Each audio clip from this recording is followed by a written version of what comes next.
Welcome. I forgot to click the last button. All right. We are live. Let's see. Thank you for checking out Museum Ship Mafia this evening. And it is New Year's Eve. We are thrilled to have you guys with us. Tonight is our last episode. When it comes to the Fletcher-class destroyers, the commissioning the Fletcher-class destroyers, the 4 remaining. Tonight, of course, it's for the CASSIN Young. And that's what we're going to be talking about tonight. So I've got Connor, Shane, Tim from the USS Kidd, and we've got Warren Smith. We call him Buzz from the CASSIN Young. Stop. Buzz, can you hear us all right? Uh-oh. Yes, I can. Buzz, can you? Good on your end. Outstanding. All right. Then I'll tell you what. We've got your outline. I've got all kinds of photographs that Buzz supplied to us. So, like I said a few moments ago, it's about the CASSIN Young, about the commissioning of the CASSIN Young. So let's dive right in. Buzz, take it away. Hi, well, welcome everybody. I have to use a standard disclaimer when I do these talks. I speak for myself and the volunteers. I do not speak for the U.S. Navy or the National Park Service. All the pictures I provided, you can feel free to use or not use any of them. They're all available online. They're all open source. Some of them came from the Park Service, and we have permission. So the pictures are all good. So the original design for the talk was to talk a little bit about destroyers and their duties. So just to review a little bit for those folks that may not be as history crazy as the rest of us are. Late 19th century, early 20th century, all the navies were into big battleships. That was the thing back then. Just like ships of the line during the Napoleonic era, bigger was better. But smaller countries couldn't attack big ships because they couldn't afford to build them. So they started building a thing called a torpedo boat. Once they developed torpedoes that were actually functionable. They were small, they were fast. They could get in, attack a capital ship, and hopefully get away just as fast. Well, the countries all realized that they had to come up with something to go after the torpedo boats, and that was a destroyer. And later, over time, they just called them destroyers. They were larger than the torpedo boats, but fast and agile with heavier weapons. So enough of that history. Duties of destroyers, especially in World War II, and as now, they designed to protect other ships, convoys, battle groups, larger naval vessels. They used their sensors, radars, sonars, Mark I eyeballs all over the ship. And they used speed and agility to act as messengers, move sailors around, move equipment, move mail. They've got multi-role weapon systems. The Fletchers were capable of surface-to-surface combat using their guns or torpedoes. Surface-to-shore using their main guns and 40 millimeters for gunfire support for invasions. And surface to submarine. The Fletchers had sonar, they had depth charges. In World War II, late in World War II, they came up with Hedgehogs, which is a type of mortar for going after submarines. Their minor secondary weapon systems are what you see on your screen. That's a quad 40 millimeter mount made by Bofors. All the combatants in World War II used them. They would normally be used against aircraft. You could also use them against ship or shore targets. That's your standard crew that you can see there. What you can't see is the ammo passers that are passing the 4-round clips up to the loaders. You've got a pointer and a trainer to run the mount, and then a gun captain, which is the dude in the middle screaming, trying to be heard over the firing weapons. VA would call that not service connected for a hearing loss. A big deal for the destroyers is also plane guard duties. They would hang behind the carrier that was launching and recovering aircraft And if an aircraft happened to go in the water, either by accident or running out of fuel, or was so badly damaged that they did not want it on the flight deck, they would stay behind the carrier, like you see in this picture here. You can see the plane landing. And if they missed or they got shot down or something happened, they end up in the water. The carrier does not stop. The carrier never stops during these operations. That's the destroyer's job. They go in and pick up the pilots and the crew. As we had when Tim did his thing for the kid, the pilots can be jokingly held for ransom. Usually a pilot is worth 5 to 10 gallons of ice cream. Somehow when they were transporting them back between the ship, either in a bag like this or with a bosun's chair, about halfway across the mechanism would fail. And it would probably take ice cream to get that mechanism going again. Unless it's the kid, because those batch of pirates actually got an ice cream machine. So they just wanted the powder. This is a big evolution. I've been involved with these quite a few times when I was in the Navy. Refueling at sea is done every day and a half to 2 days. You don't ever want to get really low. So that would take place. They would refuel regularly. It's also the ballast for a Fletcher. I think you sent me a refueling the weight low photo. in the water. This is a refueling photo right here, right? Yes, yeah, it that's is. okay. All right, cool. Yeah, I can see the lines running across the cables and then the black hose. World War II, they'd just take that hose aboard with a nozzle and dump it into a trunk and hopefully get it down low enough so that it wouldn't splash out. The modern ones have a probe and a receiver, but the mechanism is still the same. Also underway, you could also use the same setup. You'd end up bringing food across from supply ships, ammunition from ammunition ships, personnel and wounded could go back and forth this way. It's quite a ride. There's a wounded sailor being transported either onto the ship on the right or from or to the destroyer. Most likely the destroyer escort that you can see in the background is sending a wounded sailor to this ship. Nowadays, there's actually a float around that Stokes basket, so if it goes in the water, it'll float. Back in the old days, they didn't have the floats, so if something broke and they went in the water, it was not a good day. Another major job is radar picket. The destroyers, the Fletchers especially, had up to the date for that time radars, so they'd put them on the outskirts of the convoys or the battle groups or around the islands to give early warning for attack. Very important duties. Destroyer escorts, back when I was in frigates, all did the same type of job, escorting and protecting other ships. They used their speed and agility. These ships had no armor whatsoever. So specifically for my ship, the Cassin Young, it's actually named after an individual.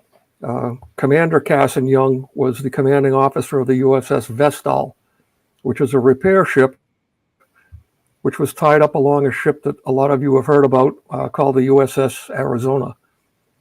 They were right alongside when the attack happened. The ship was hit by at least 2 bombs. It was damaged. The captain helped man a 3-inch anti-aircraft gun, and when the ship Arizona exploded, he got blown into Pearl Harbor, swam back. They threw a line over, pulled him back up, and he managed to get the ship underway. He also realized that the ship was too badly damaged to get out to the open ocean, did not want to get sunk in the one channel that leads out of Pearl Harbor, so he beached the ship on the northeast side of Pearl Harbor, right alongside where the Pepsi-Cola plant is now, what I was told on a tour back when we were out there for the HINSA conference. He was awarded the Medal of Honor for his basically heroics that day. He was injured and still managed to get back to his ship and get underway and get away from the Arizona. The ship did go back, get repaired, and went back into action. And basically, Cassin Young followed the USS Vestal all around the Pacific. After Pearl Harbor and he recovered, he was appointed commanding officer, promoted to captain. This is a picture of him with his 4 bars on, full captain. San Francisco was a heavy cruiser and was part of the cruiser battles off of Guadalcanal around Savo Island. He was killed in action along with the Commodore of the particular fleet when the bridge of the San Francisco was hit by a Japanese cruiser. And everybody on the bridge was killed, including Cassin Young. So destroyers are commonly named after heroes of the Navy. Medal of Honor winners, excuse me, not winners, you don't win one of those, you earn it. Or Navy Cross. So it was decided that one of the ships that was being laid in San Pedro, California, was be named the USS Cassin Young. The keel itself was laid in March of 1943, launched in September of 1943, and christened by Mrs. Cassin Young, and then was commissioned on today in 1943. And if you do the math, that ship was laid down, built, and commissioned in 288 days, which is quite a thing. Yeah, hey, Buzz, very impressive. It's something. Yes, sir. Yeah, I did a little reading on that as well. That 110 days from, from today going back to launching. I did a little, I looked up the USS the Sullivans, and that was 179 days from launching to commissioning. So they shaved off 60 days or something like that at the San Pedro shipbuilding there from the Sullivans. I was pretty astounded by that. I was astounded as well, knowing how all the systems that are on these ships. But you also have to remember it's kind of like a Lego set.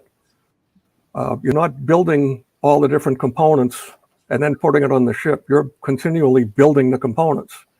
And the large cranes that you see at the shipyard would gather up the pieces out of storage and just bring them to the ship. The main construction was the keel, then the ribs and the strakes to build the hull. And then they start dropping all this stuff into it. So you've got a shop that's making 5-inch guns by the hundreds. And they just, when they're ready, they just bring one over with the crane and drop it in place, weld them up, get them set up. So they've got quite the assembly line going. Kind of like the Henry Ford idea with the Model T. All interchangeable well, I parts. was just going to ask that. It sounds to me like, based on what you're saying, I didn't realize this, but you just said Henry Ford from a few moments ago. So they're almost using, or let me start over. Would you say this is like one of the first examples of modular ship construction? Mm. Am I pushing that? I think it's a push. I think they were doing stuff before that. But okay, so I mean, I understand lowering a gun into place. Like you said, they'd have a Bofors ready to go. But it wasn't quite modular ship construction, except for the Liberty ship today. Okay. Yeah, the Liberty ships. Victory ships. They were really modular, and what from my reading, what they did was in the interwar period, they would assign certain contracts to certain shipyards. And so there were specialty shipyards that were able to make, so you're not giving a battleship to a shipyard that had never made a battleship before. Which makes sense. I get that. So the modulation to me really was the Liberty ships. Okay. But that's my opinion and my thought. And then you had expert shipyards around the country building submarines or, destroyers, where then others focused on cruisers, others focused on carriers, things like that. But other thoughts are fine. Yeah. Yeah. Okay, sorry, Buzz. I just had to hit you with that question. Oh, that's okay. Go ahead. No, Yeah. that's what this is all about. Boston Naval Shipyard, which is why I'm there and the Cassin Young is there, built 23 Fletchers. They also built destroyer escorts and LSTs, landing ship tanks. Within sight of Boston are 5 other shipyards, and they were all building various types of ships, most of them smaller ones. But the Fletchers at the time were built there in Boston at the Charlestown Navy Yard. And they built a few larger ones as well, but nowhere near that amount of time. They were cranking these things out. That's one of my favorite new ones, by the way, because it's got both us and our peer mate right in the same shot. It's USS Constitution in the background. Really special to work right next to that ship and work with the sailors that are assigned there. And that is still an active duty ship and manned by active duty sailors. And a lot of the visitors, when they come to us, ask us if we served aboard Cassin Young, and my standard answer is I only look that old when she was decommissioned. That's a good one, Buzz. Oh yeah, it breaks the ice. That's a different docking than what I saw a few months ago, huh, Buzz? They're set up differently? Yes, yeah, it is. I'm not sure why it was set up that way for this picture. Normally, when Constitution goes into the dry dock, you can see on the side of that gray building where the crane is. We have to get onto this side to get out of their way. But I'm not sure why both were there at the same time. It's an older picture that I found. So it may be getting ready to do one of the things that they used to do. They used to call them sea trials. And all the veterans and their families would come aboard and they'd hook them up to a tug and take them out in the harbor, just like a turnaround cruise. But the Navy has put a stop to that. They're not allowed to do that anymore. Would not be a good thing to sink in the middle of Boston Harbor if something were to happen. Hey, Buzz, let me ask you about, so Cassin Young, you had said he was on the Vestal. Is that correct? That's correct. And is this a picture of, I want to make sure I get some of these pictures right, because you sent a ton to me and I find them pretty interesting, but I don't know if I'm getting them in the right order. Yeah, too many probably. Well, that's all right. That's all right. We're getting through them. What is this? That is the Vestal. Okay, so all right. Yeah. I wanted to make sure. That is the USS Vestal. And that is also the Vestal beached in Pearl Harbor after she got hit. Got it. Okay. And that's how he earned the Medal of Honor? Correct. For manning a gun, actually getting blown off and wounded into the harbor and swimming back and still getting the ship underway. And then realizing he couldn't get it out and beaching it. Just like the Nevada, the USS Nevada started getting underway and realized that any moving ship was a target for the Japanese planes. And if they were able to sink any of the ships in the channel, there's only one way in and one way out of Pearl Harbor. So if you were to sink a ship in that channel, Pearl Harbor's bottled up for months. So they were smart enough to beach it, save the ship, keep the port open. Got it. And let's see here. For those of you that are just joining us, thank you for checking out this special episode of Museum Ship Mafia. Happy New Year's. We've got Buzz from the Cassin Young on with us tonight. And the reason we are talking to him and talking about the Cassin Young is that this is the 80th anniversary of the commissioning of the Cassin Young. It was commissioned on New Year's Eve, which is why we're having this episode. So I'm going to hand it back over to Buzz. And all right, what are we going to be talking about next? We're actually going to go into after they've commissioned and heading out to war. So we start off with Commander Schreiber, who was the first commanding officer. He was a full commander, regular Navy. That's him in the middle. With the El Mustache, very task-oriented commander, I think they'd like to call it. The sailors probably had other words for him. He drilled them after they did their sea trials to make sure the ship was ready to go. On the way to Pearl Harbor off to war, he just did drill, gunnery, damage control, firefighting, casualty. They hated him. He never gave them a day off. He knew where they were going and what was going to happen. So he worked the crew and worked them hard.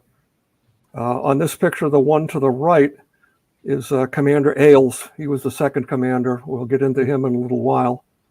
And the one on the left is supposed to be the commanding officer off Okinawa, Commander Wallace. He was killed in action on the second Kamikaze attack, and I'll have a little more about that later too. But Okay. I think if you look at Commander Schreiber right in the middle, you can see it in his eyes. He's a regular. He knows what he's getting into, and he wants the best crew he can make. Oh, that's what he did. He stayed with the ship from commissioning to October of 1944. So, getting into the actual record of the ship, they started with the Saipan invasion. That was Cassin Young's exposure to combat.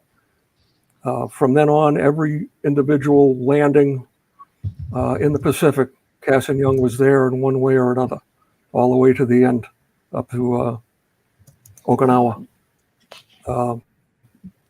So not only did it do the duties we already talked about during the war, they were raiding all the different islands ahead of invasion to keep the Japanese unsure where we were going next. And the first time that Cassin Young was injured was at one of these raids off of Formosa, now known as Taiwan, when they were jumped by Japanese fighters, and the ship got strafed and wounded 5 sailors. You can still see some of the repairs from these attacks on the ship if you know where to look. There's holes all around the ship from all the different attacks. After that, they ended up down on one of the raids. They ended up off the Philippines. This is a picture of the USS Princeton, which is a light carrier. It was struck by one bomb off of the Philippines during the operations there. The bomb penetrated into the bakery, which was right next to a magazine that the ship had set up for torpedoes and bombs. It was not a formal magazine. It was just something that they set up. It exploded in that area and then set fire to the Princeton. Cassin Young was alongside, trying to see if they could help put the fires out. They were pulled away. This picture is taken from Cassin Young. The ship that you see is most likely the USS Irwin, another Fletcher, which was then ordered to get out of the way by the USS Birmingham, which is a light cruiser, because they're taller. And they were actually using their firefighting gear to try to control the fires when that magazine exploded on the Princeton. There were over 600 killed on the Birmingham, which is many more than was killed on the Princeton. Everything on the port side, as you saw in that picture, was damaged. Shrapnel holes everywhere, lots of wounded and killed everywhere. The ship was, Birmingham was badly hurt. I have the radio traffic from this incident that I used for a special talk we did with the Park Service. And there's a lot of radio traffic about going to get these people here in the water, there in the water. Cassin Young rescued about 75 sailors out of the water. And then Irwin, the ship that I think it is that you can see there, rescued over 100. After the explosion, the Princeton was doomed. The Birmingham was effectively knocked out of the war. When Cassin Young, the ship, was in San Francisco on the way to the Pacific, the doctor, Eugene Ledesma, doubled up on the plasma supplies. And Commander Schreiber didn't like him to do it, but he had the storage, so he let him get away with it. Everything's big on your table of organization. If you're authorized 50 and you have 100, they want to take them away.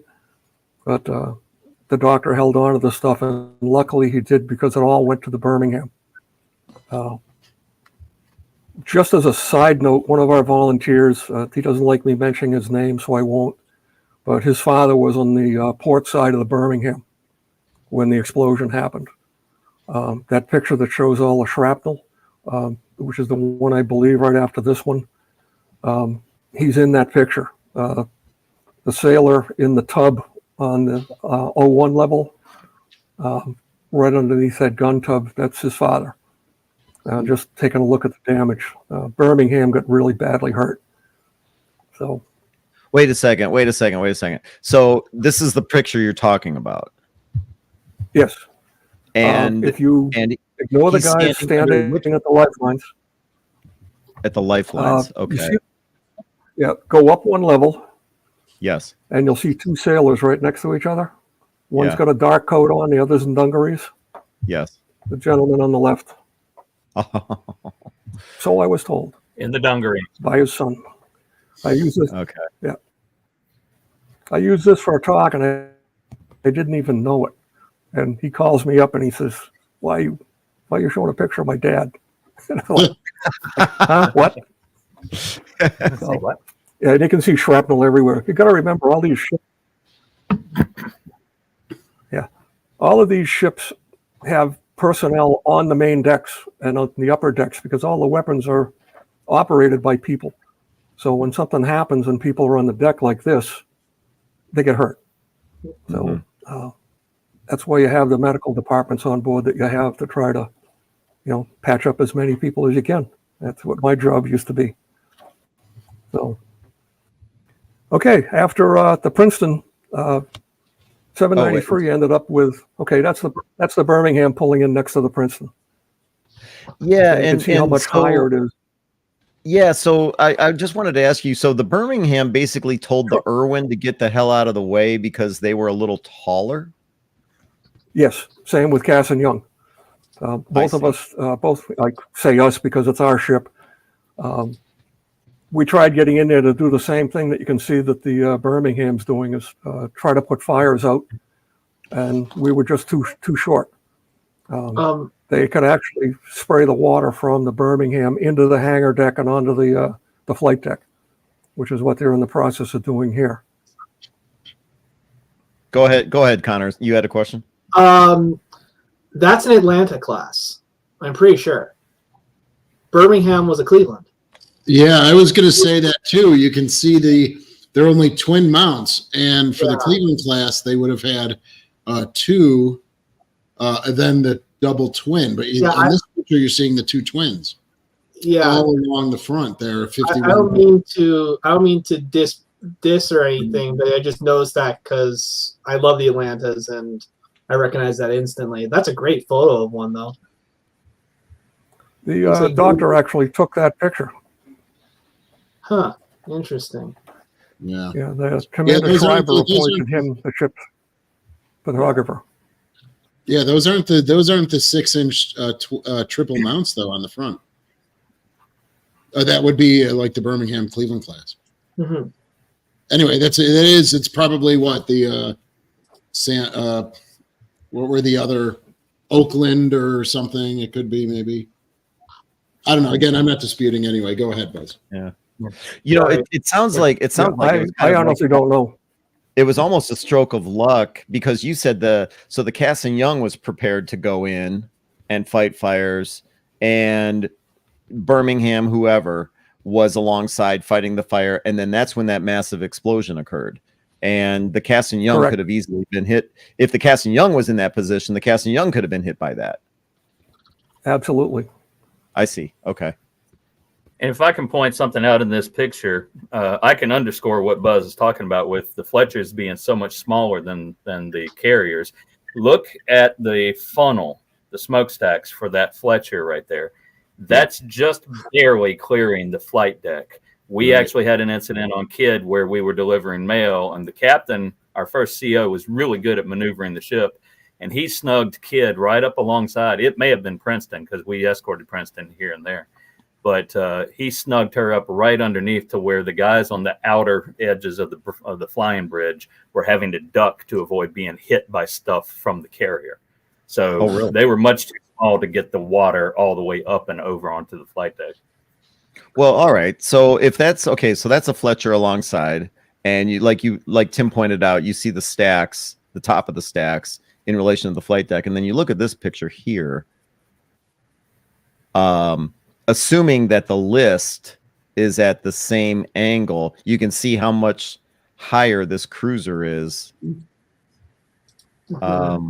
Yeah, point taken. Yeah. Pretty cool. All right. So again, sorry for interrupting, Buzz. What do you got next? No, that's what this is all about. It's learning and education. We all learn stuff every time we do it. All right. After this, Cassin Young was part of Admiral Halsey's goose chase, if you want to call it that. During the Leyte Gulf battle, the Japanese, typically of their Navy at the time, had 3 separate attacks trying to stop the landings at Leyte Gulf. There was a major decoy operation by the Japanese carriers, and Admiral Halsey took the bait and took his task force along with Cassin Young to go chase those carriers. He did catch them. They did sink the carriers, but all the heavies, the battleships and the heavy cruisers, were now not at Leyte Gulf. So, yes, they destroyed some major combatants, but luckily as we discussed with Parks last month, the destroyers went after the Japanese battleships and stopped that wing of the attack from getting in there. Little anti-submarine work. That's a couple of depth charges going off. I don't know from what ship. I just happened to find it trying to gather some pictures of weapons in operation. But Cassin Young missed the actual Battle of Leyte Gulf, but they did participate in the Philippines operation.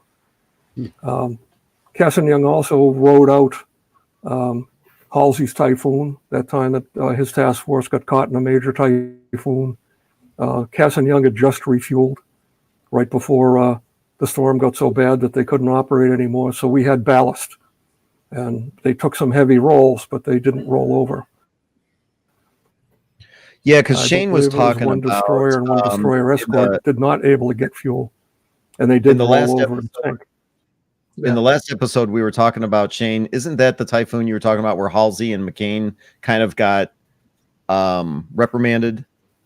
They got reprimanded for both Typhoon, Cobra, and Viper. So the Cobra is the one where the Spence was lost, and the Monaghan or the Monaghan and the Hull, I think, because they, as Buzz had said earlier, and just now repeated it really nicely, that they were trying to refuel, and if they didn't have fuel, they were a little top heavy, because I think those 3 destroyers just came back from Ulithi or getting repairs. So they were a little top heavy. They had changed their radar, and they had no fuel oil. So they were a little more top heavy, and they didn't have any of the bottom ballast. And so those 3 went down, and the Spence was the largest loss of life on a Fletcher-class at 285. I think they only rescued 5 guys off of that. So there were the 2. This particular one is Typhoon Cobra, but yeah.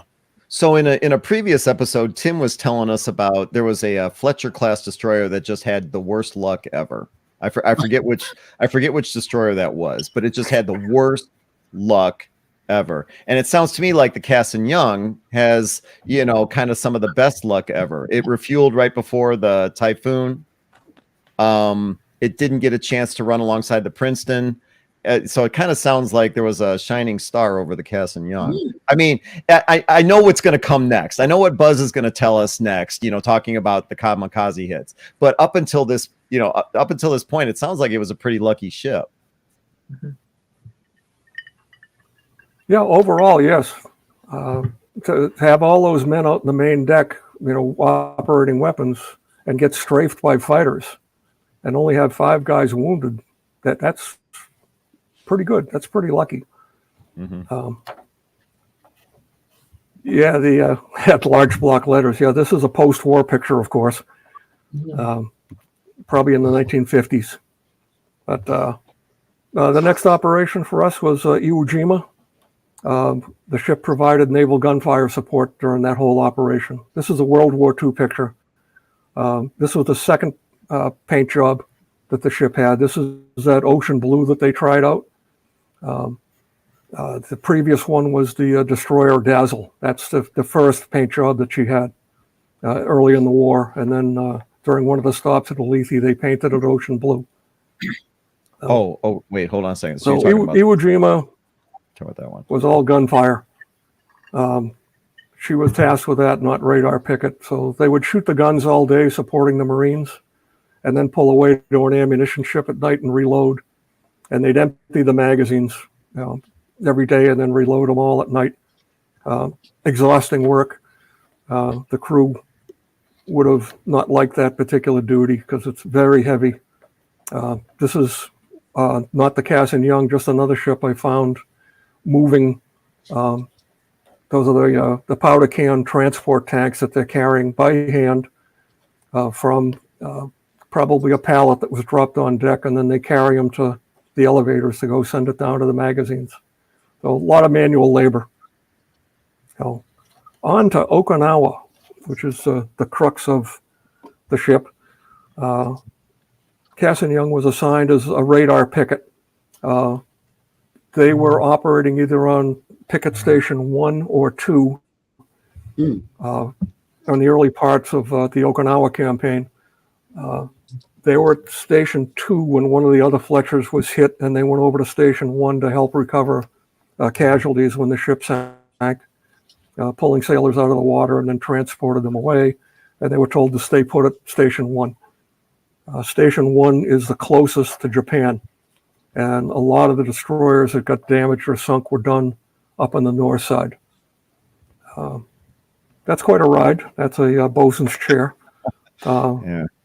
You could tell whether the person being transported was liked or not because they could get a feet wash because all these lines are handled manually. So if you had somebody who wanted to give them a little tickle, you could lower them down enough to get their feet wet. Not that I've ever seen that happen. So this is our first kamikaze strike. Was April 12th of 45. 6 aircraft attacked Cassin Young up in position 1. One of our volunteers, Bob, made this up. Bob Harris, he did a great job making these for showing to our visitors. But it was a Val dive bomber. The whole group was a batch of Vals. The Cassin Young shot down 3 of them. Number 4 crashed right next to the stern of the ship and ripped off the lifelines down by the port side depth charge rack. And then another one came in and struck the main mast just above the yardarm, cut that clean, and then exploded between the 2 stacks. That's another picture of the people repairing the yardarm. You can see where they've got one of the yardarms put back up and they're rewiring everything. We had 1 killed on this attack, a torpedoman, Moore, torpedoman 3rd class Moore. He was buried at sea. According to Tim, when we went back to Ulithi for repairs, because we couldn't be a radar picket with no radar, this is actually the atoll at Ulithi. You can see how many ships they could fit in there. The parking agent for the place was pretty effective, but they had the largest outside the continental United States shipyard that we built from scratch in this atoll. Oh, according to Tim, get a ticket on the way in. According to Tim from Kidd, I know that we received a radar kit from another Fletcher that was going to be sent back to the United States. So they lifted everything over from one ship and brought it over to Cassin Young. Kid believes that it's from them. I have nothing to prove it was or wasn't, but it makes sense because I do know that they took a radar and other parts off of one of the Fletchers that was heading back to the United States. So you can see there And Buzz, that the actually radar comes from kits. one of your crew members. Excuse me? That actually comes from one of your crew members. Okay. Peter Byram was a bosun's mate for you guys. Oh, okay. He's the one that passed that story on. Okay. I'll have to make a note of that because that's another connection with our mafiosi here. That There you go. your ship actually helped our ship. So one of the sidelines that we found from a diary from one of our sailors is that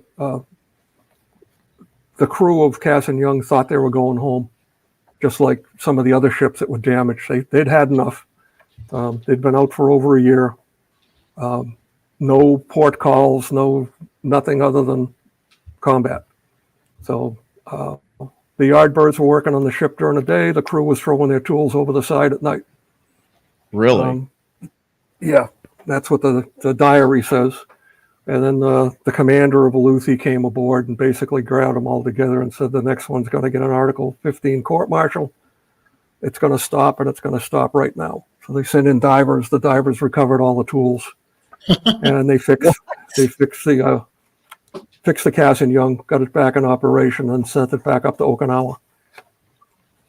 So wait a second. Wait a second. So they're at Ulithi after the Kamikaze hit. And like you said, they've had no breaks to speak of, no ports of call or anything. So they've basically been on the run for a year, over a year. So they're tired, they're worn out, right? And they it's like, oh yeah. So when they weren't sent home with some of these other Fletchers, the crew kind of got fed up. Yeah, sailors are sailors. They always find a way for making things happen or making things not happen. They had gotten into Ulithi before, like that time that they did some, repairs and some repainting, but that's not the same as, going back to Pearl Harbor. We're pulling into one of the places that's got some recreation, if you will. They were out from early 1944 to April of 45 when they got hit that time. Jeez. So, and then right back up to Okinawa, because that's, Commander Ailes, there's a war on. We're going to participate and do our best. So that's what they did. So back up at Okinawa, they did move them down to a different picket area. Now they put them down on position 8. Which was down by what's called now Buckner Bay, which is the south end of Okinawa. And the Japanese had figured out that that's closest to some of the landing beaches, so they started going around the island and coming in from the south end. But they needed a navigator to get them there. So on this particular attack, what they've recorded is that they had 2 of these, if you can see it on the screen, willow cloth and wood biplane trainers with a bomb on board being guided out there by a Betty bomber. One of the Navy fighters shot down the Betty.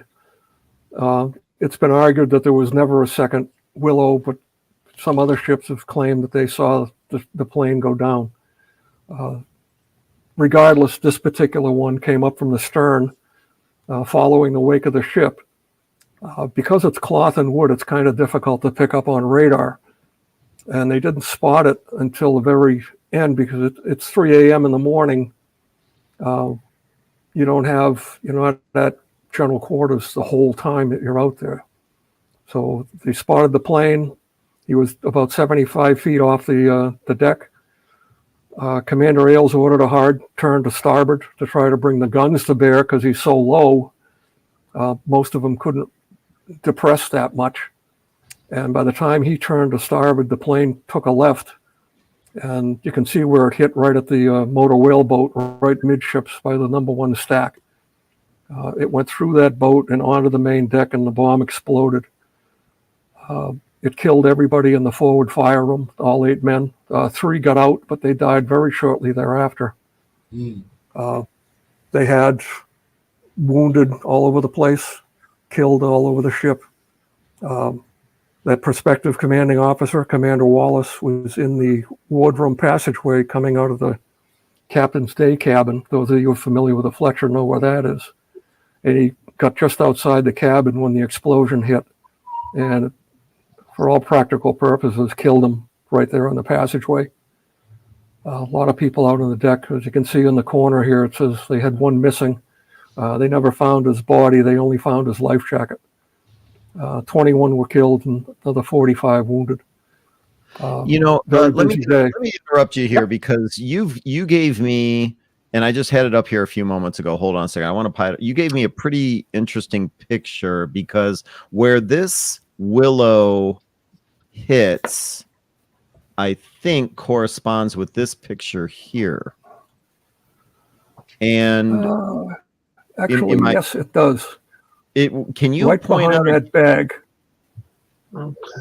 If you see that bag, you can see the 2 boat davits with a boat behind it. Yeah. That's where it hit, on the main deck right there. Okay. And then I think you also provide, well, here, hold on a second. Picture 47. Where's, shoot. Yep, there you go. That is some of the damage. But I thought there was another photo you gave me. I'm not fine. I'm sorry for interrupting, but some of the photos, okay. all the photos you sent are really fascinating stuff. But then when you look at some of the diagram on picture 44, this guy right here. So at the bottom, you can see the willow kind of comes up from the stern, which is probably a good attacking position. And then at the last minute makes this left-hand turn into the Cassin Young, right? And then you've got this picture that you provided. And I like, and Shane does this a lot with some of his videos, kind of telling a story with the photographs. And so that's why I was asking the question. So when you see this picture here, it's a beautiful photo, obviously not of the damage, but it kind of gives you the perspective of like where the plane may have hit. Can you also point out where can you, Shane or Buzz, can you see the captain's day cabin from here? Yeah, it probably. Actually, yes. If yeah, go ahead, Buzz. Yeah, if you see that life raft, it's right behind, on the main deck, behind that bulkhead, under that life raft. Oh, so it would have been right there. Oh yeah. Okay. Yeah. Got it. And then going back to the, okay, so all right, so now that I've got that question answered, then some of these other pictures, like number 45 here, which I had up earlier, this is actually from some of that damage, correct? What is this actually? That's the first kamikaze attack. Oh, sorry. Okay, then the air search radar. Okay, there it is. That's on the 01 level, the one deck up. That's the forward stack. You can see the forward torpedo rack right behind it. But all of that area, you can see it's all torn open, blackened from the fires. They've jury-rigged a ladder going up to the bridge because that original one was destroyed. They had no way to get off the bridge after this hit because the Fletchers only have one ladder that goes from the 01 level up to the bridge. So that was one of the after-action reports from Commander Ailes, is to add a second ladder so they can get off. He was actually wounded in this attack as well. He was out in the bridge wing on the starboard side when the explosion happened. But one of the other pictures you put up that's taken a little bit lower is actually a good shot to see how much damage was in that area. There you go. Is this the one? These guys, yep. To the right is the forward boat davit. but the boat's now destroyed and thrown over the side. You can see there's a hatch behind the sailor in the middle that's bent over backwards. He's got a really light dungaree shirt on, and he's facing to the right. That's the passageway into the wardroom in the captain's day cabin. Okay. Right above those two sailors, you can see there's a watertight door that would lead into the chart house and radio central. Yep. That was damaged by shrapnel. People were wounded in radio central, and there was an electrical fire in there.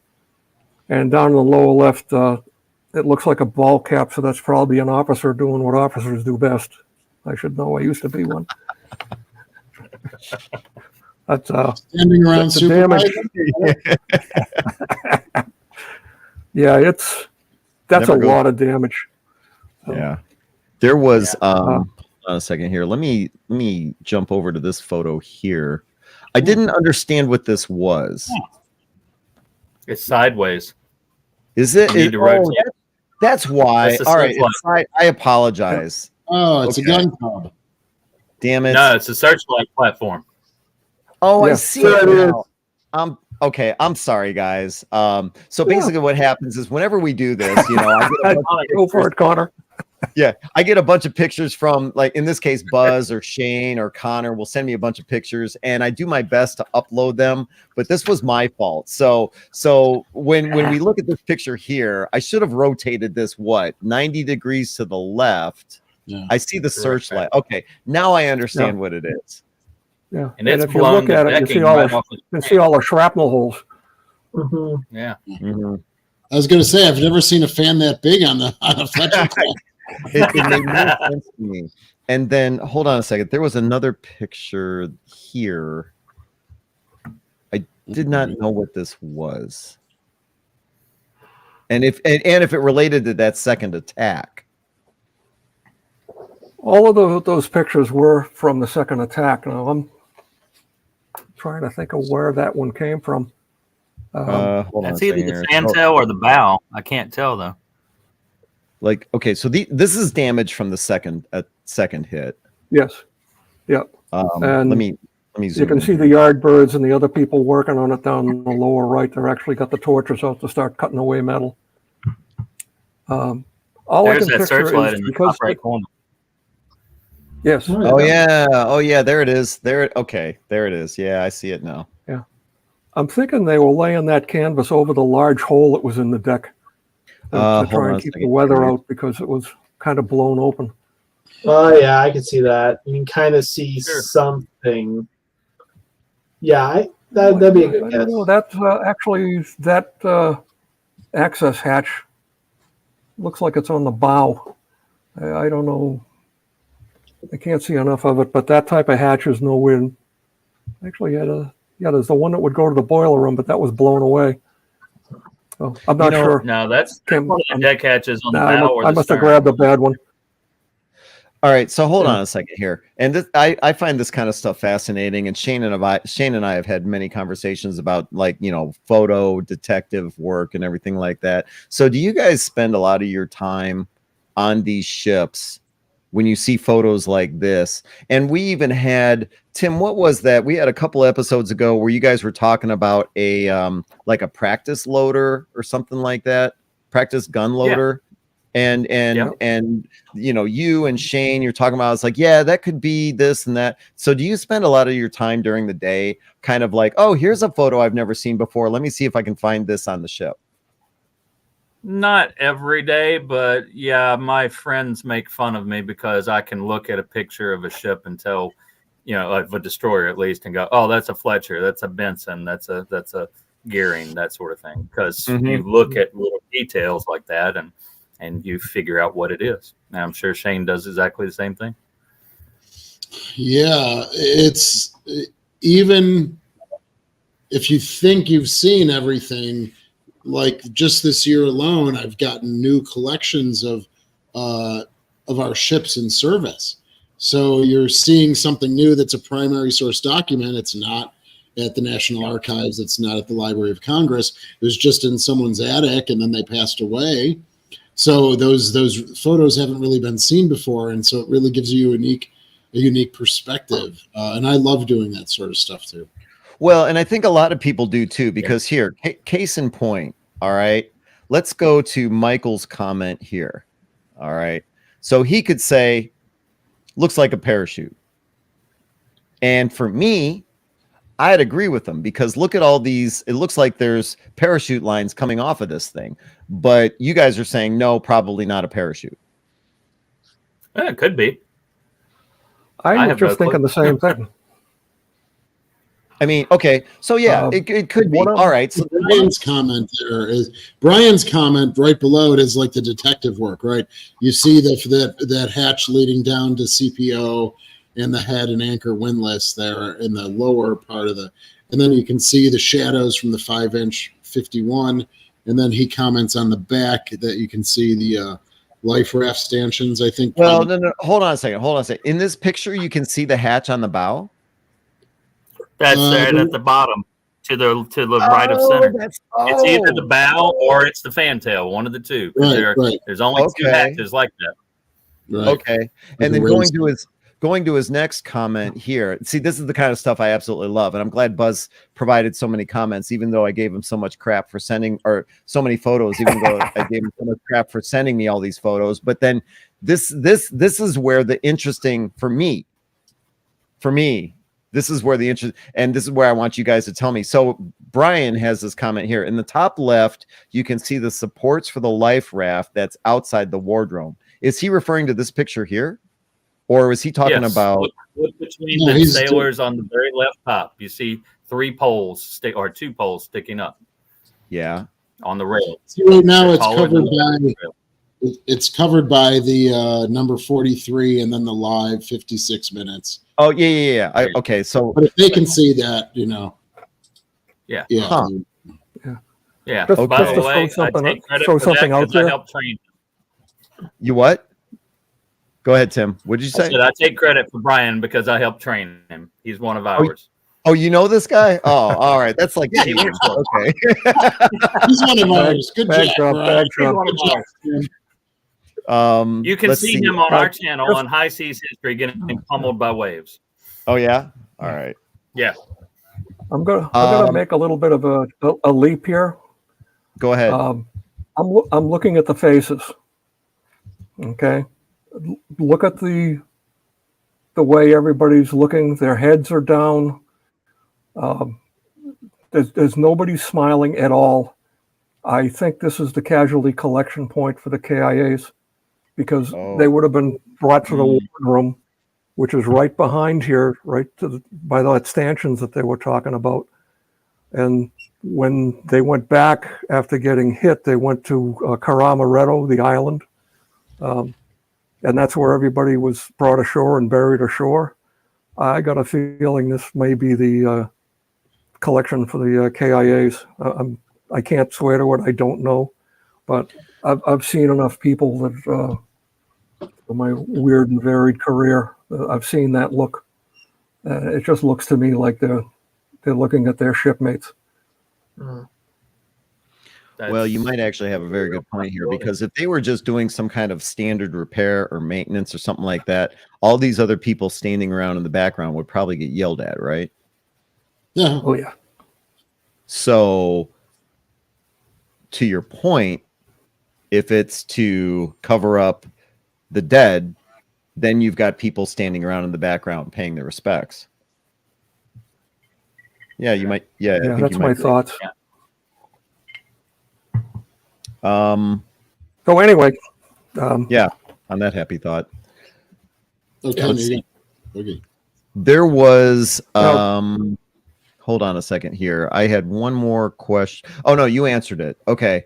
You about the so I just had that photograph sideways, which was this guy right here. That's the searchlight. Yep. Okay. All right. Where do you want to take us next? Well, just on a good note, remember where I talked about Commander Schreiber, the drill master? How upset they were at the drill, practice. Forward boiler room on the ship is knocked out. Forward engine room is knocked out. The starboard side propeller shaft is dislodged. The ship is on fire. They have flooding from broken water lines, broken fire lines. They've lost electricity. The ship was back underway with fires out, flooding stopped, casualties being treated in 40 minutes from this hit. Yeah. Wow. 40 minutes. It's just awesome damage control. So they were just running moved on one screw.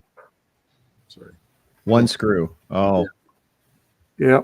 Aft fire room, aft engine room, everything was cross-connected. And back to Ulithi from Karamaretto, where they did some repair. Ulithi did some more repair, but still on one screw, all the way to Pearl Harbor on one screw, and then all the way to San Pedro, California on one screw. It was a long, slow ride.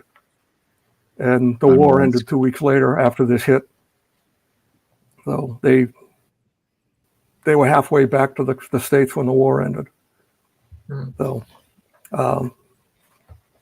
Commander Ailes was relieved back in San Pedro by Lieutenant Commander Pfeiffer, who managed to get the ship fully repaired at San Pedro and then decommissioned. They earned 7 battle stars during the war. The Carolines, Asiatic Pacific Raids, Lady Ops, Luzon Ops, Iwo Jima Ops, and Okinawa Ops. She was mothballed in San Pedro, and then when the Korean War broke out, they needed more destroyers to keep an eye on the Soviets. So she was brought out in 1951, did a couple of med cruises. They brought her to the East Coast, did an around the world cruise, did some duty off of Korea, enforcing the ceasefire, which is why you see the NATO and the Korean service medals on our board up on the bridge. And then the reason she's in Boston is she was upgraded 5 times in Boston when she was part of the Atlantic Fleet. As we discussed earlier, the only one that was built in Boston was the Charette, another Fletcher, and she's over in Greece as the Velos. So this ship happened to be in Philadelphia. This is when what she looked like when she arrived in Boston. So it took them 2 years to clean it up, remove a lot of gear that is unnecessary as a museum, get it all cleaned up, repainted, and opened up in 1973.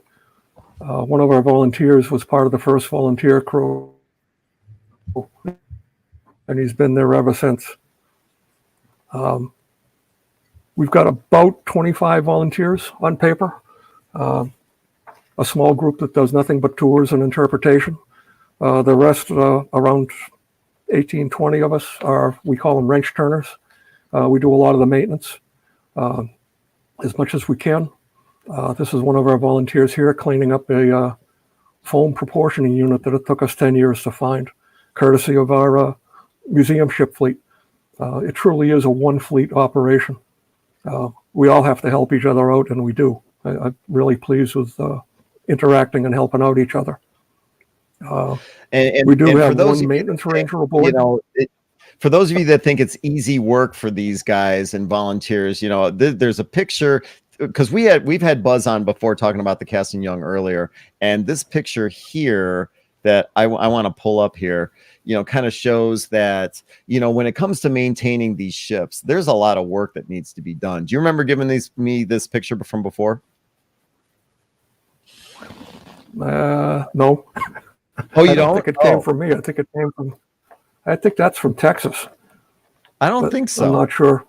Because I have this in a file from you, so maybe I'm wrong. Okay. But I look at pictures like this, Yeah. You know, the volunteers that you guys have, whether it's the Sullivans or the Slater, or in this case the Cassin Young, or I'm sure Connor has them over there at the Alexander Henry, and Tim at the Kid. You know, I mean, it's hard work. Mm-hmm. So I you know, when I see pictures, we're at it year round too. So. Mm-hmm. Yeah, it's a great we've got example. one mate and go ahead. Sorry, Buzz. It's a great example. I've been working closely with Buzz and Tim about the decking in the wardroom on our Fletchers and what the procedure was to do some preservation, stabilization work, and then restorative work as well. And I've been working with them for the past few months now, just getting their thoughts on the work that they've done, how they did it. And yeah, I mean, Buzz always ends his email with one fleet usually. So that's a great testament. I stole that from Tim. Oh God, then I should be thanking Tim. Thanks, Tim. But no, like that's a great example. Like once a week. I steal. I didn't catch that from Tim. I'm sorry. Oh, I said most of the stuff you hear me say, I steal. I steal from the best. Yeah, usually I'm stealing from Rizzuto. Perfect. Yeah, nothing wrong with stealing. I learned a long time ago we don't call it stealing. It's known as benchmarking in the Air Force. Appropriation. We appropriated it. Yeah, that too. Yeah. Let's see. Midnight requisition. And in the same token, in September to Boston and to Buffalo, these two guys were helping me get ready for dry dock to do a major restoration to our stewards mates location. So I was able to look at how they're set up, and then Buzz and I did a little horse trading for a couple of items, which shall remain unnamed. And yeah, we all help each other. Yeah. Just my last closing thing here is every museum has to pick a period. You can't cover everything, especially when you've got a ship like ours that went through so many changes over so many years. So the park has decided that they have to pick between 1958 and 59 as the years what the ship looks like and how it functions and all that. Many of these changes, like I said, were done in Boston. Some of them were done out in the Pacific during the war. But the way the ship looks right now is a classic Cold War destroyer that would do escort duties, chasing Russian subs around port calls in the Mediterranean, enforcing the peace off of Korea. So my last part is that we always get asked, why can't we return it to World War II? Because so much of its history is involved in that period. And it's simply too expensive, number one. We get asked all the time, you're not going to be able to find enough twin 40 millimeters to put on. You're not going to find another depth charge rack and depth charges. You're not going to find 6 more 20 millimeter Orlicons. It's just impossible to find the stuff, let alone display it. I'd love to get one of these, by the way, but just to display like we do the 120 millimeter we have. It's not in the original location. It's just on the stern, so we can show people one of the anti-aircraft weapons. I think the Slater might have. Tim has a warehouse. If you've got a couple 3-inch 50s, Buzz, we'll give you a couple twin Beaufort mounts. Yeah. You know, you actually make a good point, because we had Ryan Szymanski on several months ago, and we kind of, or I think he brought up the same point, that a lot of visitors are disappointed when they don't see the ship in black and white from World War II, right? You know, so they come on the ship and they'll see like a Pepsi machine from like the late 1960s, and so Ryan said, well, that's history too. You know, that's the battleship New Jersey in the late 1960s, and that's history too. So in order to set it up like you want to see it in black and white from World War II, we'd have to eliminate all this history that occurred since then. And of course, like you pointed out a few moments ago, there's a tremendous cost if you wanted to do that. But so you guys decided to take the ship from, what did you say, 1954? 58 to 59. 58 to she 59. Was, yeah, she was recommissioned in 51 and then decommissioned for the second time in 1960 and then brought down to Philadelphia and mothballed. And when the Navy Yard closed during the BRAC era, then the National Park Service took over most of the property and wanted to have a ship that was built there, but something small enough that was manageable. As the guys with the battleships know, or even the cruiser, like with Shane, it's incredibly difficult to maintain big ships. So they actually started looking around, and the only ship of a destroyer size was the Velos, and Greece is not going to give it up. So they looked around. Okay, well, CASSIN YOUNG is here in Philly, was upgraded 5 times at the yard, and basically sold. We'll take that one. On paper, the Navy still owns the ship wholly. There's a memorandum of understanding / contract to the Department of the Interior National Park Service that they're required to maintain it and keep it in a condition which looks favorably upon the U.S. Navy and for recruiting. It's in great shape, I think, for her age. We still have Navy folks that come aboard regularly. I know a lot of us do the Chiefs Heritage Weeks, where the newly hatched chiefs come aboard and learn about the ships. We're lucky because we have Constitution right across the pier. So they go to the Constitution, they come to us. We have the Navy War College and a lot of the schools down in Newport. So the Senior Enlisted Academy comes up regularly, almost every 4 weeks, and goes through the ship. We try to get as many of the Navy folks that get into the yard on board and try to show them where they came from, what the old Navy, you always hear the old sailors talk about, in the old days, in my Navy, that type of thing. And they love to get into engineering. And we had a sonar operator from a Burke class that says we still use this machine. It's just solid state, not tubes. So that part a lot of us really, really enjoy, is getting the active duty folks in there. The public's always been great. A lot of good questions. We get them from all over the world because of Constitution. Our visitor numbers go way up because of that. It is crazy numbers some weekends, but we do the best we can with what we've got. And our one maintenance ranger that's there 5 days a week, real self-serving guy. Stevie does a great job of painting and patching and cleaning, and then we come in 2 days a week and mess everything up that he cleaned up. So, but that's about all I had for actual presentation. I see, not bad. I'm only 12 minutes over. Well, no, I thought it was fantastic, and you answered a lot of my questions about some of those photos. Because, like I said a few moments ago, you supplied like a ton of photos, and when I first got the email, I'm going, "Oh, Buzz, what are you doing?" and I'm downloading these things, and I'm going, "What is this guy doing?"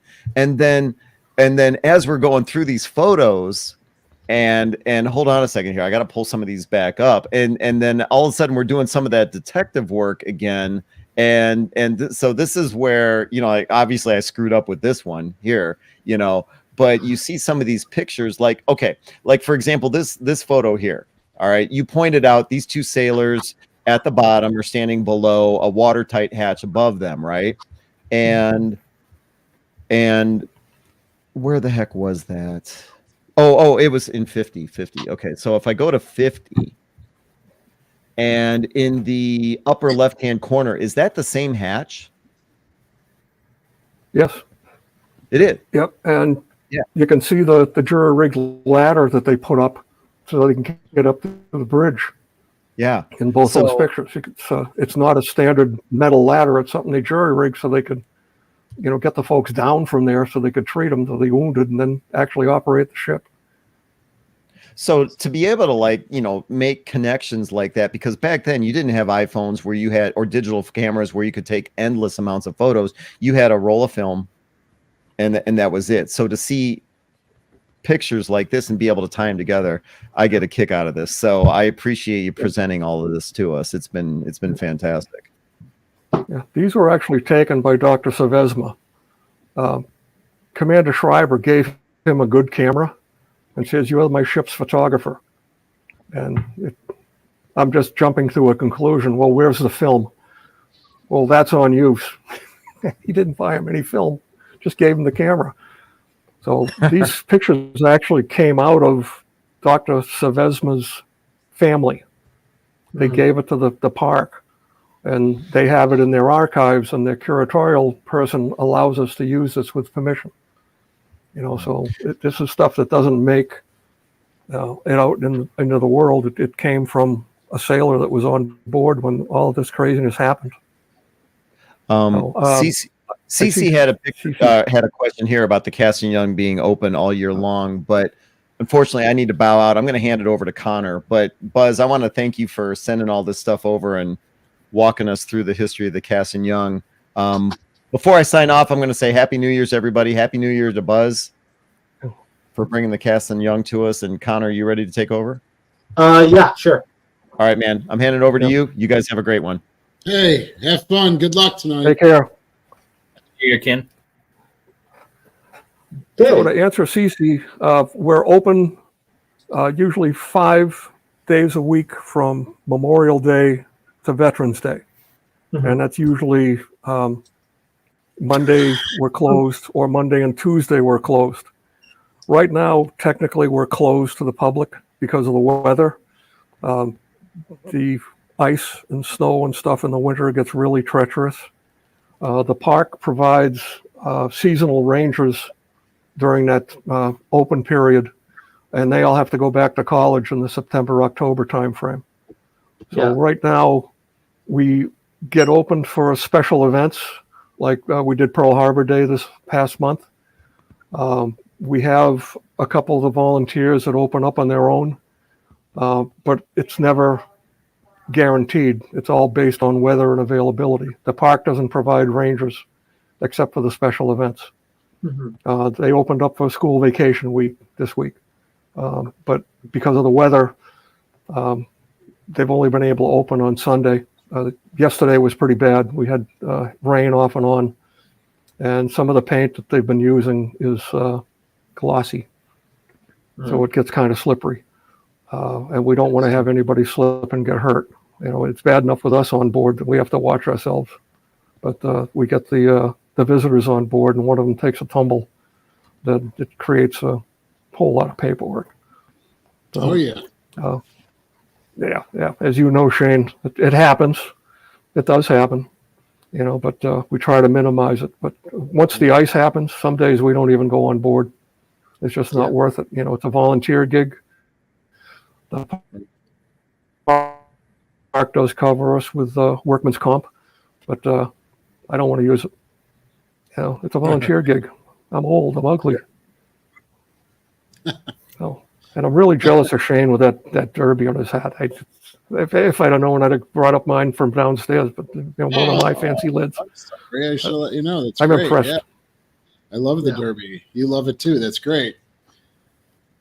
Yeah, we're closed. I've got a couple of fedoras that I wear.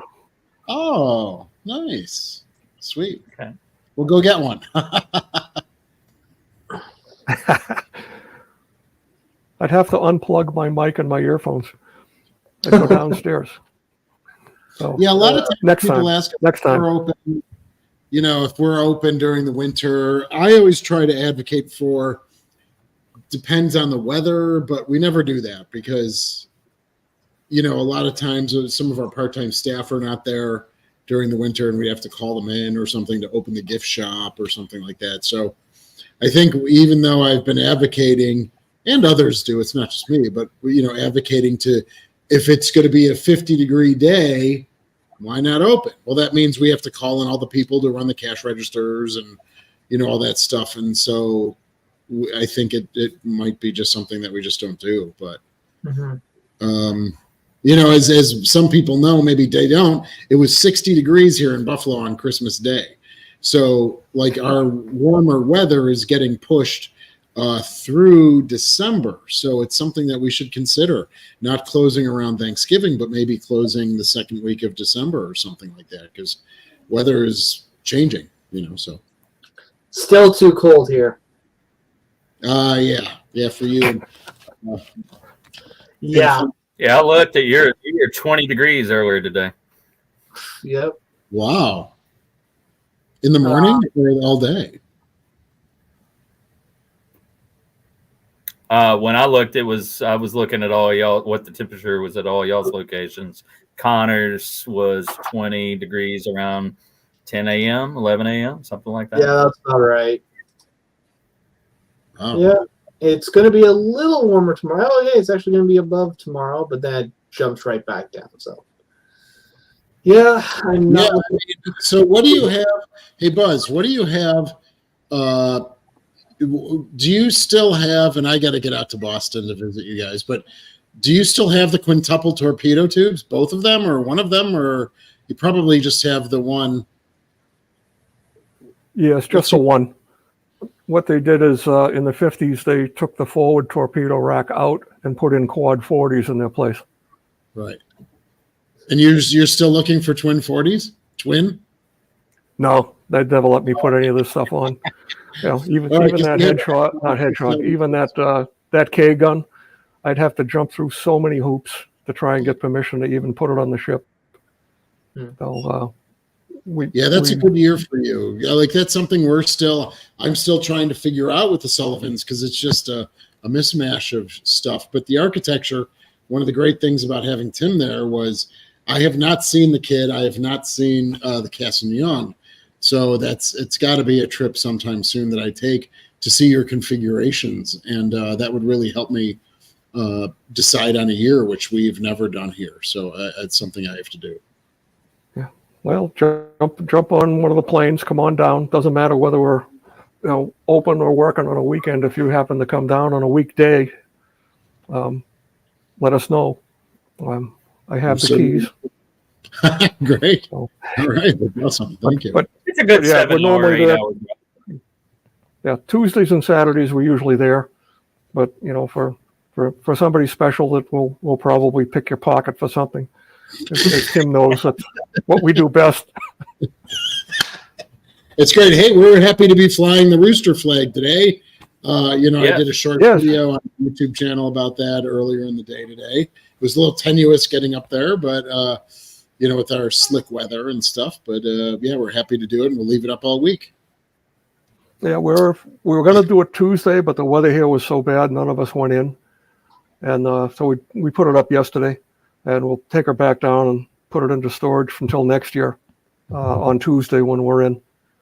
So we decided to put it up right off the main halyard below our Navy unit commendation pennant. So nice. That's a high point. It's not going to get caught on anything. And so it looks good. Tim and Parks got that done for us. Oh, it looks great. We're actually, one of the associations is working on some coats for us for the winter because the nylon 3 seasons don't really work well because we have a 4th season called winter. So we're having that rooster made into a small patch, which will go on the jacket. And then the ship's patch, that crazy Cassin Young patch that he showed earlier on the left side of the coat. Nice. So we're working on that. So, but the story behind that, all we've ever been able to find out is like nose art on fighters and bombers. They ended up getting an artist, probably in Ulithi. That would be my guess, that the guy came on and painted the rooster on the stack. And it's a fighting rooster. They used to do, cockfights. They still do illegally around the country, but they put that up in the stack. And it had some additions onto it that we don't show anymore. It was classic World War II, and we just can't do that now. Yeah. So the white spot out at the bottom. Speaking of that, Lego History Sam, you asked where you can get those flags from. If you email us at the Kid, Parks will put you in touch with the supplier that put them together for all of us. So for your pirate flag, you sell those in the gift shop. Yes. Right. So if you want one of those awesome, we normally bought Yeah, we normally bought just regular pirate flags, skull and crossbones that are carried by various vendors. Parks really likes these specific historic type flags that he finds, and so he talked to one of these flag places that basically does custom jobs, and he sent him a picture of our pirate flag from 43 when they first commissioned the ship, launched the ship, first brought her across New York Harbor, and it looks a little different from the standard pirate flag, and they put together a really nice rendition of it, and so we're selling that in the gift shop now. Oh, very cool. We do have a question for Buzz. Yeah, sorry. We have a question for Buzz. How close are you to the Constitution? And is it possible to see both in a single day? We are about a matter of yards away, or meters, depending upon where you're from. We're on one side of the pier. They are kitty corner across on the same pier. And yes, you can see both in the same day, providing we're both open. Normally, Constitution is closing Mondays and Tuesdays. It is an active duty ship, so they have to do their training to maintain the qualifications. They keep using acronyms. I have to stop doing that. But we try to follow their schedule as well. So before we closed for the season, we were closing Mondays and Tuesdays, which works great for us on the maintenance crew. We don't have to worry about shipping and making noise and stuff with visitors roaming around.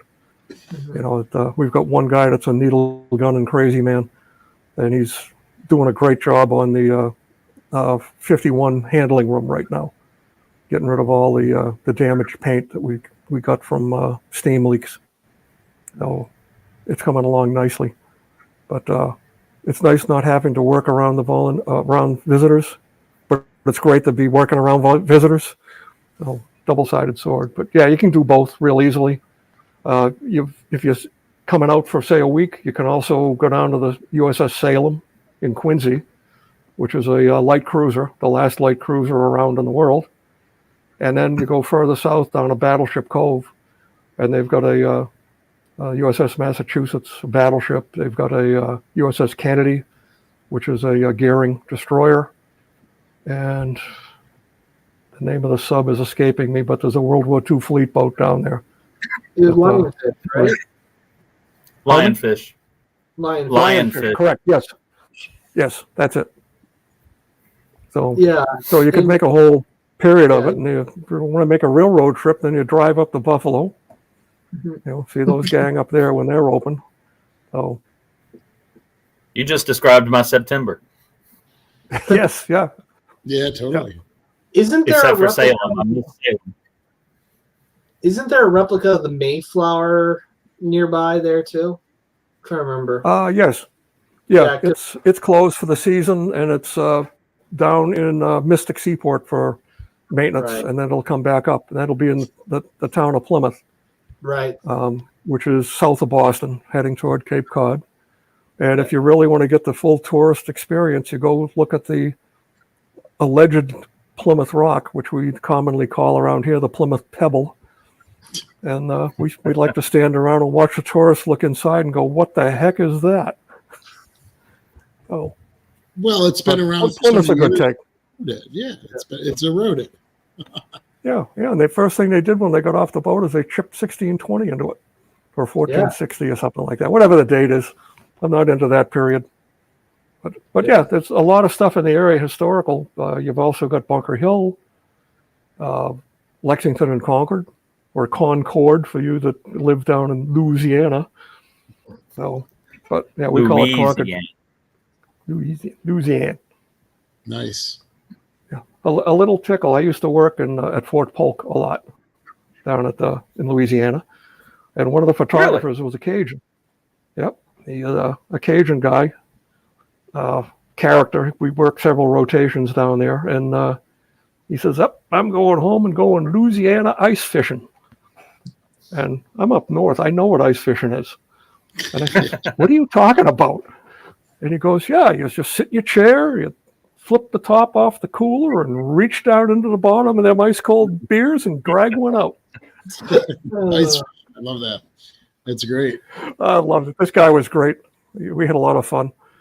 Yeah, that's nice. Like it. If you were at Polk, you were probably about 25 miles away from where I grew up. I grew up out in the Piney Woods. Did you get all tingly there, Buzz? Did you get? Yeah. I was crazy enough. I did 13 rotations down there. 2 as a player out in the woods, and then the rest of them were as a trainer, observer controller, trainer, mentor, whatever you want to call it. I actually liked it because that was my Air Force specialty. I was training folks. How far back was that? What years? Ooh. Late 90s. Late 90s? That was down. Yeah, late 90s. Yeah, Did trying you to run into the backtrack wild from horses? The wild who? Did you run into the wild horses on the military reservation? Oh yes. There? Oh yeah. Absolutely. Yeah. Yeah. We used to set up out in what they call Geronimo, which is a dirt runway, and they were always out there when we first set up. But yeah, saw them. He literally ran into them. It happens. It does, Yeah, and they're protected. So. Yeah, I believe. Yeah, they're protected, and we were landing C-130s and C-17s out there, so they usually would take off, and get out of there. Too noisy. Yeah. Hey guys, do you want to? I'd like to kind of very briefly, but we still have some people on, and we're kind of wrapping up the 80th anniversary of the 4 remaining Fletchers and the USS Johnston. And does anyone have any questions about any of the 4 Fletchers remaining, or do you guys have any thoughts on the year that it was, or what we could do for the 81st or maybe the 85th? That sort of thing. It'd be interesting. I'd love to hear what people had to think about the year-long celebrations and of the anniversaries. Yeah. We'll see what they say. I will say, or not will say, but I will ask, did any of you guys hear anything else on the Velos? I know she had an incident between our last show and this show. Yeah. Yeah. Last thing I heard was that she had been moved into a protected harbor to get some repairs done, but I have not heard anything since. One of our guys on Museum Ships, who is a Greek, says apparently the news was basically deciding to turn some naval officers into a scapegoat, but I haven't heard anything else since. I haven't heard anything. Yeah, it seems like news for Velos is always very late. I saw a Facebook post. Go ahead. I saw a Facebook post where they've got the stern patched, but she's going into a dry dock for extensive maintenance. Okay. And that was, I believe, this week. Somebody posted it, I think, on the Museum Ships page that they copied from a post from over in Greece. Okay. Oh, here's a question from Lego History Sam. Will we do one about the USS Laffey for its 80th and being attacked by the Kamikazes? That'd be a question. I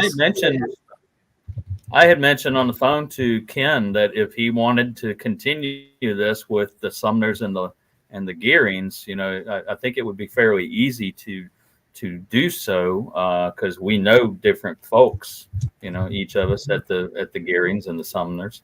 I don't know anybody over at Laffey per se, but I do know folks over at Kennedy, and I think they would be very excited to jump in on this sort of format. So I would be up for talking about it. I would be too. I grew up as a kid watching History Channel documentaries, and there's at least 3 or 4 of them that feature the Laffey, so I was quite familiar with the story of Laffey. So I would love to. I didn't even know she was a museum until like 2014, believe it or not. Yeah, I know a former crewman. We got a guy I shoot with on the Civil War team that was a crew on the Laffey. Oh wow. Yeah. Probably after the war, but he's very proud of serving on that ship. Yeah. She's a unique, one of a kind ship. And just as an aside, Last one left. I'm sorry, what? Oh yeah, last of her kind. She's the last Sumner left. Yeah. And that kind of just brings something up too. Is one thing I am a little jealous of for you guys is you guys can all cross talk with each other. Like, oh, my ship is like this, my ship's like that, oh, like this. And there is almost unlimited information about the Fletchers comparatively. But for me, Henry's more or less the last of her type, like from that period. There's one left that's active, if I remember correctly, and that's the Polar Prince these days. But she's been modernized to oblivion to the point that you can barely tell they were sisters at one point. Well, half sisters. So one thing I am a little jealous of that. And we did talk about the age, or not age, but like at what period we restore our ships to. Yeah, it's like you mentioned lack of parts for the Cassin Young, but for me, they're like I said, one ship. So I got to keep her to 85 because that's what she was when she was retired. So, but yeah, I would love to know, Connor, about that is that you can engage with all of the sailors that were on similar ships, right? All of the Coast Guard people that served. I don't know how many was there, just how many were in the class the Alexander Henry was in, you know, and so we kind of embraced that with the Little Rock. Last of her class, nothing else like her in the world.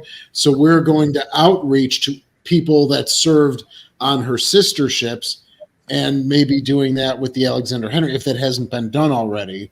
You know, the other Coast Guard vessels would really bring in a different, well-rounded story to complement yours being the last. You can engage with her sister ship sailors and crew and things like that, and that would be a really exciting prospect if that's all true. Yeah, if there was a reach out to those old sailors, then it was done by Kingston, the museum that owned the Henry before our museum. And I'll need to follow. We've had a few of her former crew kind of trickle in over time and give testimonies and stuff like that. But yeah, that's actually a good idea. How many ships were in her class? Well, here's the thing. If there is a class. Yeah, so like I say, I call them half sisters because there was a basic design, and as a result, every shipyard went with a different philosophy. There's one that's steam powered. So there's one that was steam. So the Wolf. So every one of them, like Henry was 30 feet shorter than her immediate sister, the Gilbert, and this one was different than this one. So like there were some modifications. So as each one was built, they all had improvements on the previous one. So things like that. So it'll be interesting to see. It'll be interesting to see what I can dig up out of that. Like I said, the Canadian Coast Guard is a little different than a Navy, so I kind of get my way around that in general.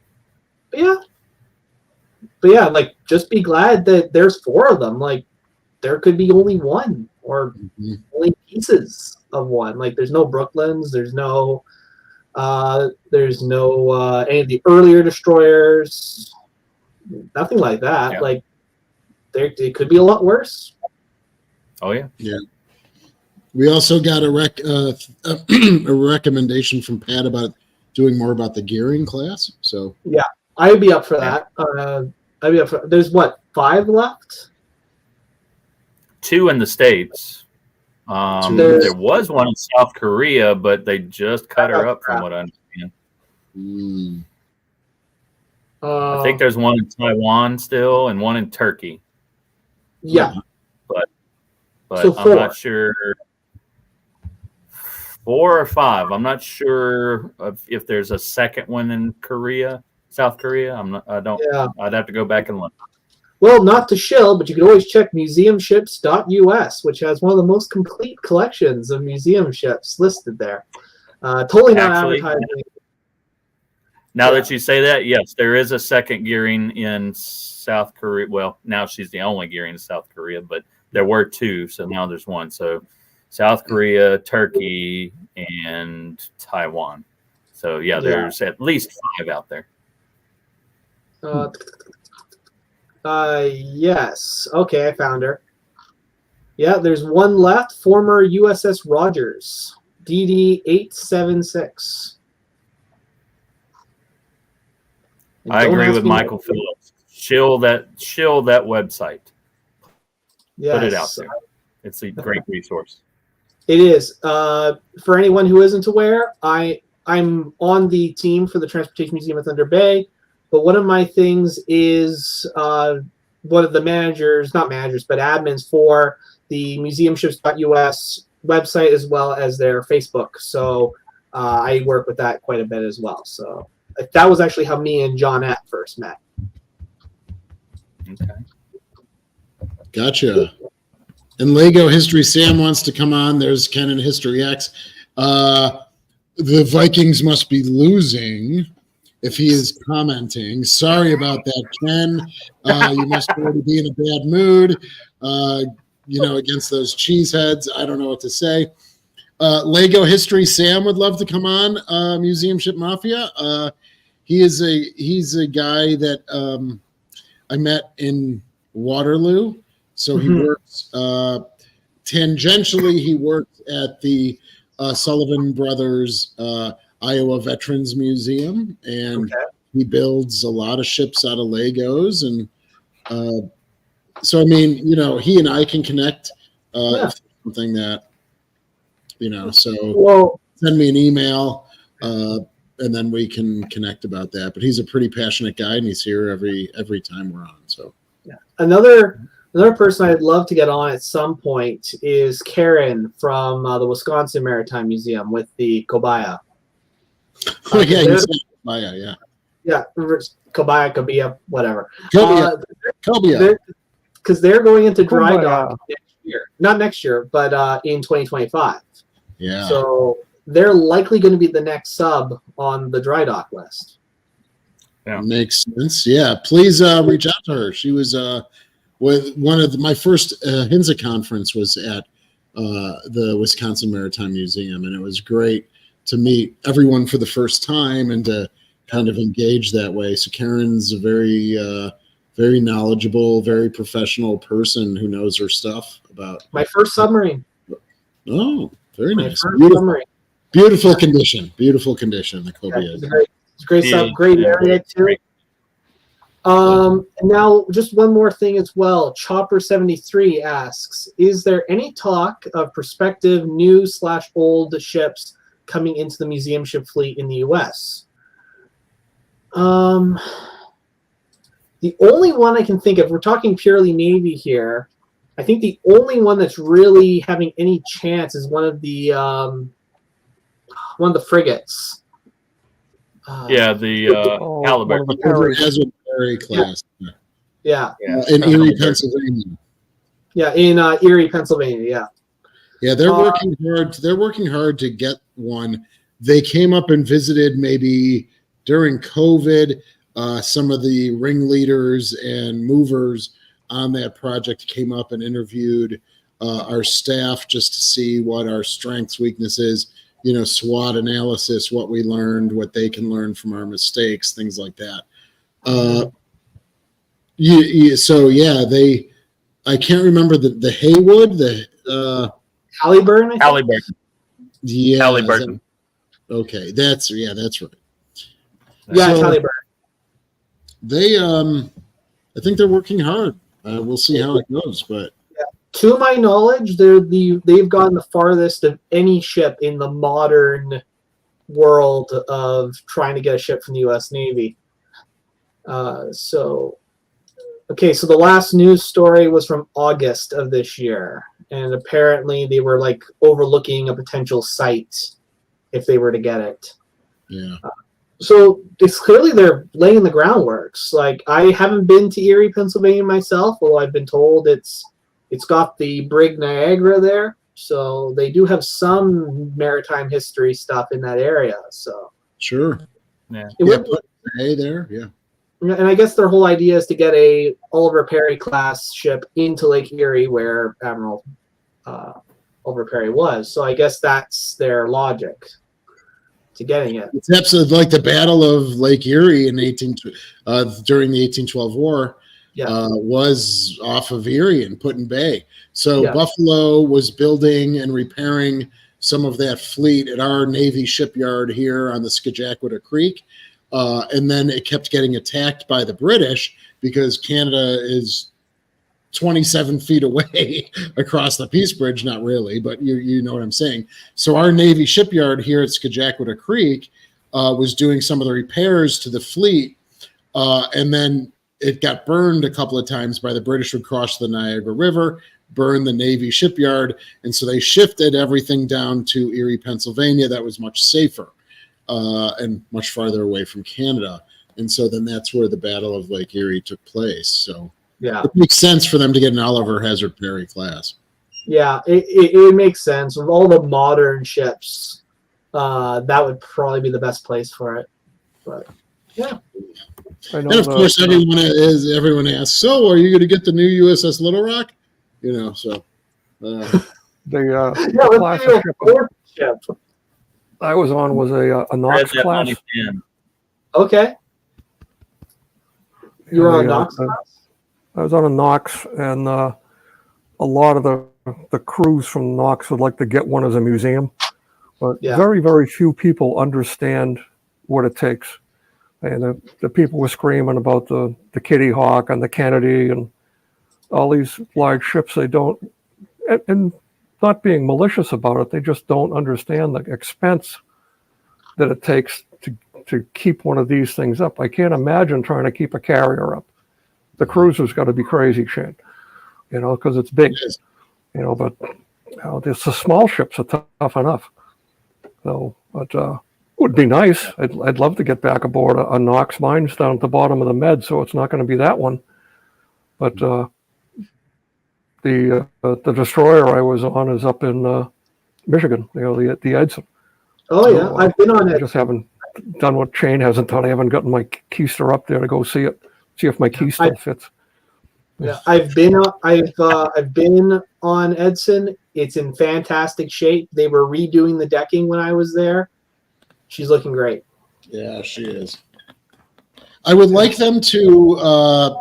That was a command center during the 9/11 attacks, and it would be really nice for them to really embrace that story and to tell that story. And because I think they converted a space on there as a communications hub and a communication center, and I think it would be really cool to incorporate that story into her history. They do have a small section to that, and I think they have the flag that was flying off the stern that day in a glass case that the museum at Hornet had off the back. But I don't remember. I don't remember if they had a full display. It was part of their tour, though. Like their tour guide brought it up. Yeah. Interesting. Yeah, I got a tour from their education guy. So. Yeah, well, I'm going to head out, guys. All right. I wish you. Well, Happy New Year. Yeah, I'm going to take off too. New Year as well. All right. Happy New Year to everybody. Yes, we do. Bothering you. On a fairly regular basis. I'm sorry, what was that, Tim? I was answering KR in the chat. He asked if we ever talked to Ryan from USS New Jersey. I said we all talk to him on a fairly regular basis, I'm assuming. Yeah, we all do. I give him a hard time on a little group that all of us curatorial ship superintendent educator people have on Facebook that we talk ship. So I'll buzz him every once in a while or just send him a text. But yeah, we everybody in the fleet talks. Mm-hmm. So everyone. If we don't know somebody personally, we know somebody through somebody. So it's a small community. Yeah. Yeah. I mostly just tease him about him not coming to the Great Lakes too much. Yes, there's a lot of history in the Great Lakes here. Yeah, that's true. But thanks, guys. I think we'll be. If you did Ken give like a next time schedule or the topic or anything like that? Okay, so we'll do one Find it in out later. January. We just don't know what it is. So, all right. I'm Thanks, happy guys. to come back as long as you guys want me. Oh, Tim, Yeah. come back all the time. Buzz, come back every month. Please, Yeah. more the merrier. Okay. John's I'd not love here to. from the Slater, and yeah, more the merrier. We love it. Yeah. All right, guys. Happy anniversary. Happy New Year to everyone in the Happy comments. anniversary.